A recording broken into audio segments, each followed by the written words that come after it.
Bonsoir à tous, soyez les bienvenus dans le forum de Girondins TV. Cette semaine, nous allons refaire l'actualité du football en général et celle des Girondins de Bordeaux, vous le savez, en particulier avec, s'il vous plaît, sous vos applaudissements, Alain Baudron. Bonsoir Alain. Bonsoir Emmanuel, bonsour à toutes et à tous. Il est en pleine forme. Laurent Brun, salut Laurent, avec un très très beau maillot, bien évidemment. Faut pas exagérer non plus, quoi. Honneur aux visiteurs du week-end. Ouais. Saison 2000-2001, je crois, ou 99-2000, quelque chose comme ça. Bon, bref, 15 ans, quoi. Oui, parce que j'ai plus souvenir d'un c'est quoi, c'est un fournisseur de téléphonie, ouais, ça exactement. Je crois que ça n'existe plus. Est-ce que c'est un maillot que Jussier aurait pu porter, celui-là, mon cher Laurent? Non. Il est au club depuis 7 ans, 8 ans.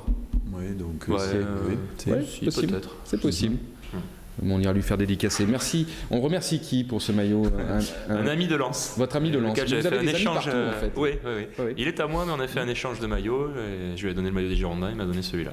Bon, je sais pas qui a gagné au change, mais. Quel courage de porter ce maillot sur ce plateau. Mes amis, de quoi allons-nous parler de la 31e journée de Ligue 1? Et bien évidemment, avec la réception de Lens dimanche à 14h. Quel joueur, quelle équipe? On va rappeler pêle-mêle les forfaits sur blessure de Planus. Peut-être, je dis bien peut-être, de Palois. Les suspensions de Chantôme, de Plasil, de Cazerie et de Sané notamment. On se creusera un petit peu la tête pour savoir quelle équipe Willy Sagnol peut aligner dans cette rencontre. On regardera aussi le tableau des 8 derniers matchs. On s'amusera à faire quelques pronostics.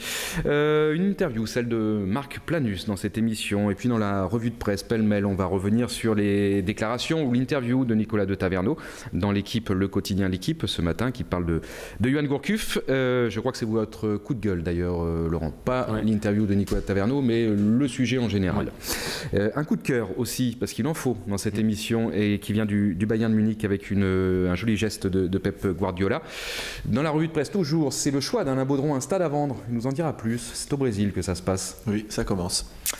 L'entraîneur le plus sympa de la Ligue 1, devinez qui c'est? On vous le dira tout à l'heure. Exactement. Et enfin, l'OM est-il à vendre? La question peut se poser. Est-ce un 1er avril? On ne sait pas. Oui, juste avant le Classico. Mais pour l'heure, je vous propose de retrouver Olivier Faure, le tour de l'actu en moins de 2 minutes.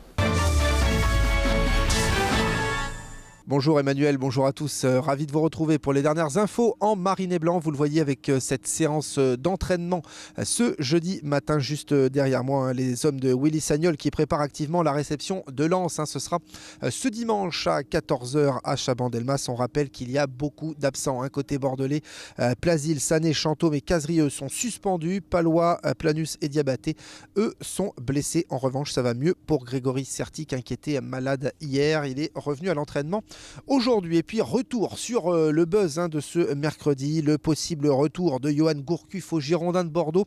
Eh bien, le président du groupe M6, Nicolas de Taverneau, s'est exprimé dans le quotidien L'équipe aujourd'hui. S'il est disponible en fin de saison, on va regarder cela avec attention. Fin de citation. Et puis cette information à présent, Willy Sagnol, entraîneur le plus aimé en France, c'est un sondage de l'Institut Celebrity DBI qui le révèle. Il devance Jocelyn Gourvenec et Christophe Galtier. Félicitations au coach bordelais. Enfin, Jean-Louis Trio, cette fois-ci le président des Girondins, se classe 8e meilleur président de club. C'est cette fois-ci un sondage du quotidien L'équipe qui le révèle aujourd'hui. Félicitations au président bordelais. Voilà pour les dernières infos, Emmanuel. Merci Olivier. Allez, le premier thème abordé dans cette émission, la 31e journée de Ligue 1. Bordeaux-Lens, dimanche 14h au stade Chabandelmas. Messieurs, je sais que vous y serez. J'en profite pour vous rappeler que 13h15, on se retrouve en direct sur cette antenne avec Franck Jurietti et Marius Trésor dans l'avant-match. Et puis pour commenter aussi cette rencontre, il reste 8 matchs justement pour les Girondins de Bordeaux. 24 points à prendre. Il ne faut plus bien évidemment traîner en route. On va rappeler la défaite face à Toulouse et la victoire de Saint-Etienne. Tiens, on jette un coup d'œil sur le classement si vous le voulez bien.